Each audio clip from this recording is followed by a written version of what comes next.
What's going on, guys? Shine Obsessed here. Got a customer's car here. I was doing some work on it. It's late night, and I was thinking to myself, I never grab the camera while I'm working on a car. I get so busy and locked in on my process, what I need to do to get the car finished or get the defects out and that kind of thing. And I always forget to grab the camera.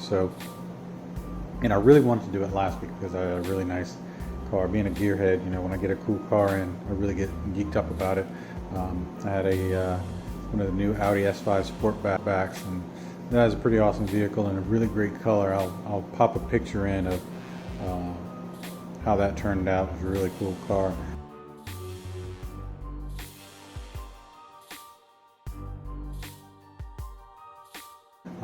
Customer didn't perfection. He just wanted it looking nice. He has some scratches he wanted to get out, similar to what I'm going to show you on this vehicle. But it was a polish, focus more on the scratches, a little one step, then a ceramic coated crystal Ceramiline EXO. Again, customer didn't care about perfection, didn't notice some of the minor spider webbing and swirls. So one step polish, get majority of it out, and coat it, and the customer was pleased.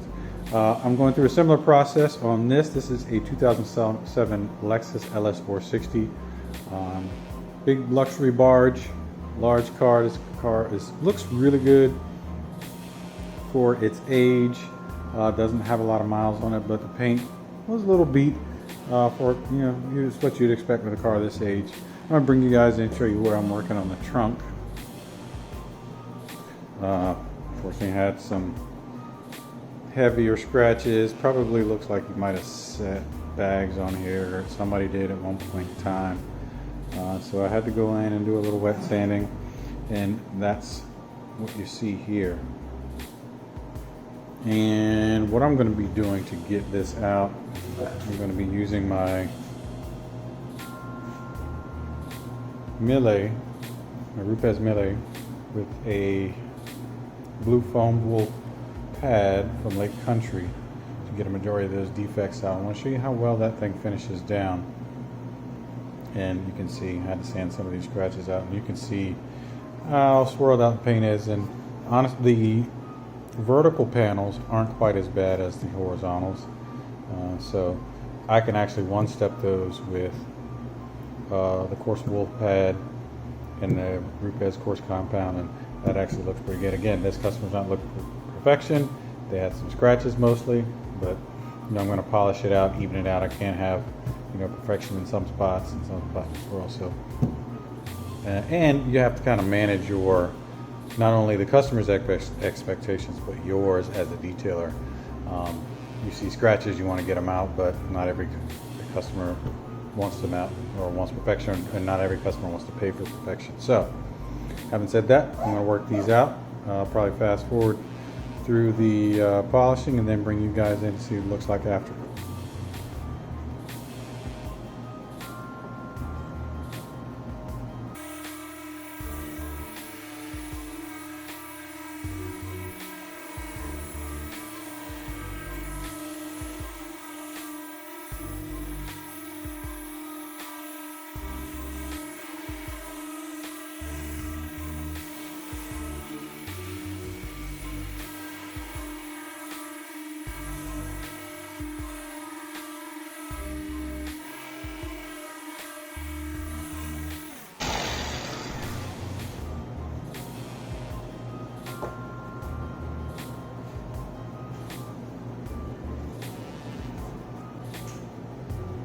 I'm using the Rupes Mille with the Lake Country blue foam wool pad and Griot's fast correcting cream, and that finished out pretty nicely. And I'll bring you guys in so you can see here. Remember, this area was pretty hammered before, if I can get that to focus in. We got the sanding marks out, majority of the defects. There's still some deeper ones, but again, we're going after the bulk. We're not going after every single scratch. So if we were, we'd be at this for days, especially on the kind of shape this paint is in. So we get out a majority of the scratches the quickest way possible with the best finish possible. And you can see, especially on gray cars, you can get kind of aggressive, and if there's minor hazing you might not even see it. If there were some minor hazing, I'd go over it really quick with a light cutting or not even light cutting, but a polishing pad or a finishing pad. Make one, maybe two passes, and this will finish out nicely. But this looks really good, and that's what we're up against. We're gonna continue out through the rest of the vehicle.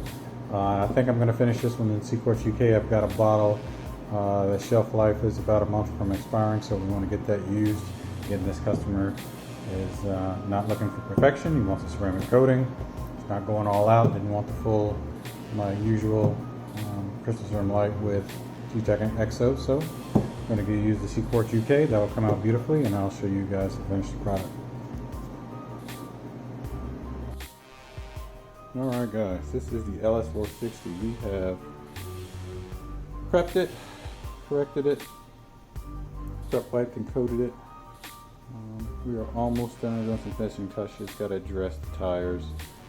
I'm also coating the glass, but I was just doing my inspection, which I normally do roughly 12 to 16 hours or so after I've applied the coating. This particular vehicle got a layer of Cquartz UK. Everything looks really good, but I wanted to bring you guys in and show you a little something I found during my inspection. A little oily spot here. That is a high spot, and we have to deal with that. So the way we deal with that is, and I'll show you, it's not fresh. It's been there since I applied this about 16 hours ago, and you noticed it's not wiping clean. So the way we deal with that is we're going to take our applicator that we applied the UK with, and we're going to dab a little bit more UK, and you can see my applicator here is a little wet. I'm going to take some of that UK and work that back into the high spot. And what you're doing is you're re-wetting that high spot, hoping that it will reactivate the dried. You gotta sometimes really work it in there, given where this spot is. A little hard to get to, but work it in. And you have to load up your applicator with product pretty good to ensure you can really re-wet that high spot. And as you can see, we've dealt with it. The high spot is gone. So again, I like to try to give a visual inspection in that 24-hour window, usually for me about 12 to 16 hours, to ensure that if I do have any high spots, that I can deal with them quickly and easily without having to polish or anything like that. I can just re-wet that high spot with some of the product in an applicator, and they come right out nice and easy, no drama, no mess, no fuss. But that is our finished product. This LS460 is just about ready to go. Just wanted to bring you guys in on what I do and how I do it and some of my tips and tricks. If you like those and you want more, just give me a thumbs up and a like, and I will be bringing you guys in on more of these projects. See you in the next one.